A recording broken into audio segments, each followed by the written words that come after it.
हा, त्याच्याबद्दल काही जणांचं असं मत असतं की गणपती दरवाजाच्या बाहेरच्या दिशेला लावावा. हा एक फार मोठा गैरसमज तुम्ही म्हटला ना. हा मला खूप लोक प्रश्न विचारतात की म्हणे घरात देवांच्या मागे दारिद्र्य राहतं म्हणून त्या बाहेरून तो गणपती नसावा. पण देवतांच्या मागे दारिद्र्य केव्हा राहतं की देवळातल्या देवतांच्या मागे. म्हणजे देवळात मोठं देऊळ आहे आणि त्या देवळाच्या पाठीलाच तुमचं घर लागून असेल तर मग तुमच्या घरात दारिद्र्य नांदेल. बरं. पण तो जो देव मुख्य दरवाजावर आपण बाहेर तोंड करून लावलाय तो त्या वास्तूला पृथ्वीच्या दिशेला घेऊन तुमचं घर फिरवतोय. तो त्या घराचा चालक आहे असं विश्वकर्म्यांनी लिहिलेलं आहे. आणि म्हणून चालक जर म्हणेल गाडी चालवणारा की मी नाही माझं आम्ही इकडे बघून गाडी चालवतो तसं शक्य नाहीये. तसंच आहे की तो चालक आहे आणि म्हणून त्याला बाहेरच पाहिजे मुख्य दरवाजावर. जेव्हा वास्तुशांती करतो गृहप्रवेश करतो तेव्हा मुख्य दरवाजावरच्या त्या गणपतीची पूजा करतात. त्यानंतर मात्र त्याची पूजा कधी केली जात नाही. पण मग याचा असा अर्थ होत नाही की वर्षानुवर्ष त्याला पुसायचं पण नाही.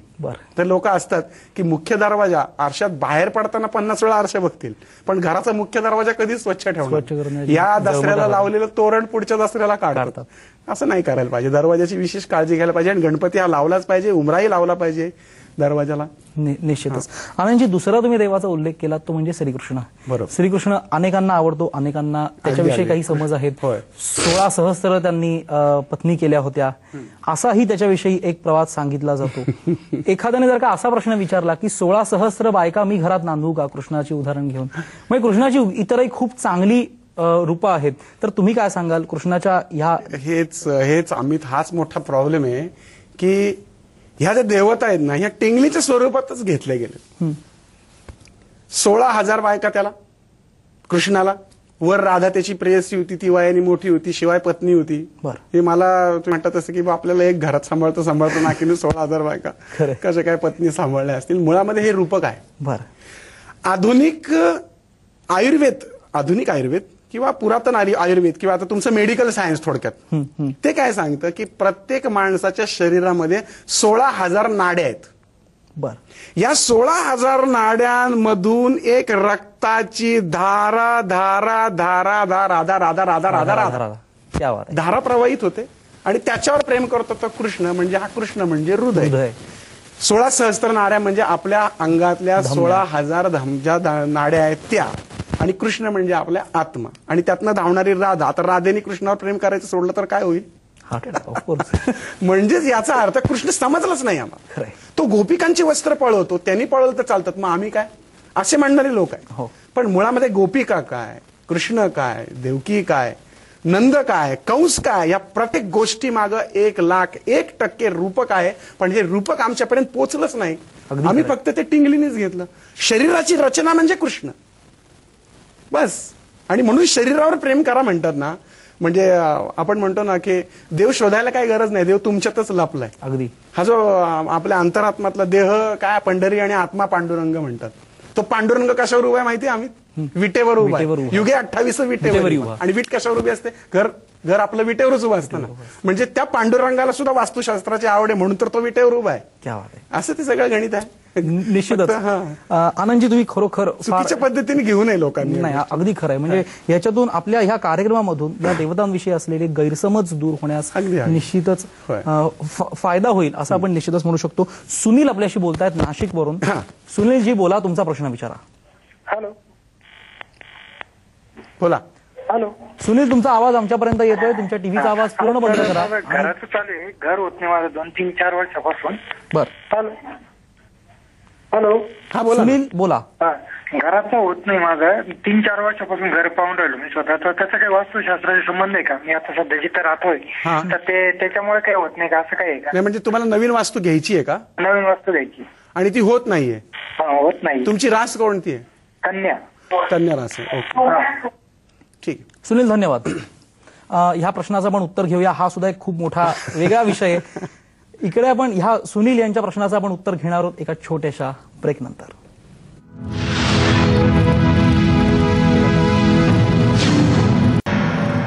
वास्तुशास्त्र आपल्या सुखासाठी हा आजचा आपला विषय आहे आणि आनंद पिंपळकर वास्तुतज्ञ आज आपल्याशी या विषयावर आपण त्यांच्याशी चर्चा करतोय, त्यांच्याकडून मार्गदर्शन करून घेतोय. आनंदजी, ब्रेकवर जाण्यापूर्वी आपण एक प्रश्न घेतला होता. नाशिकवरून आपल्याशी बोलत होते. सुनील, तर त्यांचा प्रश्न होता की त्यांना नवीन वास्तू घ्यायची आहे, कन्या रास आहे त्यांची, पण ते होत नाहीये काही कारणामुळे. काय कारण होतं, त्याचा वास्तुशास्त्राशी काही संबंध आहे का? हा, आता जर त्यांनी त्यांची रास कन्या सांगितली आहे तर त्यांना गेल्या 5 वर्षापासून 7.5 सुरू आहे सुनील तुम्हाला. हो, शनी महाराजांची 7.5 सुरू आहे, त्यामुळे तुमच्या प्रयत्नांना म्हणावं असं यश येत नाही. पण लक्षात ठेवा, शनी महाराजांची 7.5 संपता संपताच तुमच्या घराचा लाभ होईल. बरं, बघा, साक्षीदार आहेत एवढे सगळे आपले जे रसिक आहेत, श्रोते आहेत, ते सगळे साक्षीदार आहेत या गोष्टीचं. तुम्हाला सांगतो, तुमचं घर पुढच्या वर्षी म्हणजे 2012च्या एंडला आणि 2013च्या स्टार्टला होणार म्हणजे होणार. एक छोटासा उपाय करून बघायला काय हरकत नाही. बरोबर. एक छोटंसं मडकं असतं ना, सुगडं म्हणतो आपण, सुगडं.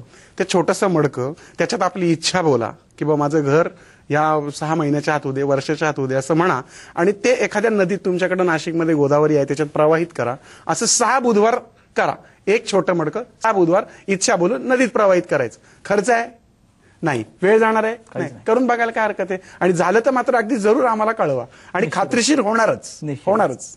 आनंदजी, आपले प्रेक्षक आज हा कार्यक्रम बघतायत. होय. इकडे आपल्या समोर टेबला, तुमच्याकडून आपण एवढं सुंदर मार्गदर्शन घेतोय. टेबलावर लॅपटॉप आहे, तो तुमच्या काही डेटासाठी. हा, बरोबर. इतर ही उपकरणं दिसत आहेत, ही उपकरणं नेमकी काय आहेत, याचा वास्तुशास्त्राशी काय संबंध आहे? मुळामध्ये वास्तुशास्त्र हे विज्ञानाभिमुख आहे, ही उपकरणं सांगतात. आम्ही आजपर्यंत नुसता आरडाओरडाच केला की वास्तुशास्त्र थोतांड, ज्योतिषशास्त्र थोतांड, पण त्याच्यावरती अभ्यास केला परदेशातल्या लोकांनी. बरं. ऑरा कॅमेराचा शोध लावला.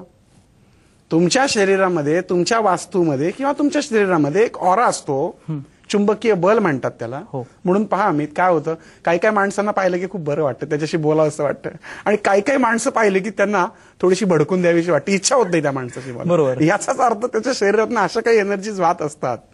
तर त्या एनर्जी गणणारा एक कॅमेरा निघालाय, त्याला आपण म्हणतो ऑरा कॅमेरा. बरं. जसा ऑरा कॅमेरा माणसाच्या शरीरातला ऑरा चेक करतो, तसा वास्तूतला पण करतो.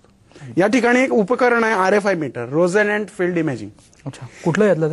हे जे आहे, हे रोझनंट फील्ड इमेजिंग, हे जे मशीन हे आहे, हे वास्तूमधल्या ऑरा चेक करतं. याचं एक सॉफ्टवेअर आहे. या सॉफ्टवेअरमध्ये ते प्रत्येक कॉर्नरला रिडिंग घेतलं जातं, त्याचे आकडे त्याच्यामध्ये टाकले जातात, आणि त्याच्यातनं एक रिपोर्ट तयार होतो. हे आहे. त्याशिवाय हे आहे घोस्ट मीटर. म्हणजे आपण एक जो चॅनल आहे ज्याच्यावर प्रचंड नेहमी माहितीच सांगतात शास्त्रीय, त्याच्यामध्ये एक सिरियल मध्ये कायम दाखवतात की घोस्ट हंटिंग नावाचा प्रकार असतो. तर घोस्ट हंटिंग म्हणजे निगेटिव्हिटी जी असते ती या उपकरणाच्या माध्यमातून पाहिली जाते. याला सेल सेन्सर असंही म्हटलं जातं. हा आहे तो टेन्सर रॉड आहे, वास्तूतल्या जिओपॅथिक स्ट्रेसला शोधणारा. हजारो वर्षापासून पाणी पाहण्यासाठी किंवा जिओपॅथिक स्ट्रेस चेक करण्यासाठी याचा वापर केला जातो. तुम्ही सुद्धा तुमच्या हातामध्ये धरून जमिनीखालचे स्ट्रेस चेक करू शकता. याशिवाय होकायंत्र दिशा दाखवण्यासाठी आहे, तापमापी वास्तूचं तापमान मोजण्यासाठी आहे. अशी पुष्कळशी उपकरणं आहेत की जी उपकरणं आपण वास्तू चेक करण्यासाठी वापरतो, आणि त्यातून आपल्याला वास्तूचा ऑरा कळतो. किंबहुना तुम्ही ज्या वास्तूत राहता त्या वास्तूमध्ये तुमच्यावर सुद्धा काही प्रयोग त्या ठिकाणी करून पाहिले जातात, आणि त्यातून मग तुम्हाला चक्कर आल्यासारखं वाटणं, मळमळणं, भीती वाटणं, अशा प्रकारच्या भावना मनात निर्माण होतात. काही लोक मला म्हणतात हे तुम्ही संमोहन करताय किंवा हे काहीतरी मानसिक आहे. तसं नाही, प्रत्येक वेळेच्या भावना वेगवेगळ्या असतात, आणि तो ऑरा आपण स्वतः चेक करू शकतो. आणि जो अशा पद्धतीने वास्तू पाहतो ना, अशाच माणसाला वास्तू दाखवली पाहिजे. ही खूपच शास्त्रीय ही आहे. हा, वैज्ञानिक म्हणजे इथली नाही आहेत, ही बाहेरची आहेत. याच्यामध्ये एक फिल्टर आहे. हा फिल्टर घोस्ट फिल्टर नावाचा, हा इथला नाही, हा हॉलंडचा आहे. या माध्यमातून घोस्ट एनर्जी असतात. आता मी तर काय अजून कुठं पाहिलेलं नाही याच्या माध्यमातून घोस्ट, पण आपल्याला इंटरनेटच्या माध्यमातून ह्या घोस्ट फिल्टरची माहिती कळते. अजून माझ्याकडे तर नजरेत असं काही आलेलं नाही, पण जेव्हा येईल तेव्हा निश्चित मी ते संशोधनात्मक लिखाण करीन. माझाही त्या विषयावरती अभ्यास चालू आहे. असं काही उपकरणं आहेत का, उपकरणं किंवा आपल्या रोजच्या वापरातली अशी काही साधनं आहेत का घरातली, की ज्याच्यामुळे आपण अशा काही गोष्टी चेक करू शकतो? म्हणजे स्वयंपाकघरातली काही आपली आयुधं असतील रोजच्या वापरातली, किंवा इतर काही माळ्यावरची आपली काही घरातली उपकरणं असतील. बघा, चेक करणं हा जसं डॉक्टरचं काम आहे, त्यासाठी त्याला तो डॉक्टर तज्ञच पाहिजे. अभ्यास केला तर काय कोणालाही शक्य होईल ते, म्हणजे त्याचा प्रॉपर अभ्यास केला तर. पण तुम्ही जर नीट पाहिलं ना, तर आपला मागचा काळ जर बघितला तर तांब्याची भांडी होती बघा. हो, बरोबर. तांब्याच्या भांड्यातनं पाणी पिलं जायचं, तांब्याची भांडी पूजेत ठेवली जायची. ओमकाराचा मंत्र किंवा वेगवेगळे मंत्र म्हणले की त्याच्यातनं नाद निर्माण व्हायचे, त्या नादातून ब्रह्म तयार व्हायचं. त्याच्यावर संशोधन चालू आहे. बर. एका विशिष्ट पद्धतीने ध्वनी लहरी सोडून त्याच्यावरती टाईट असं पांढरं कापड बांधून त्याच्यावर रवा टाकला त्या लोकांनी बरं. आणि खालून ध्वनी त्याला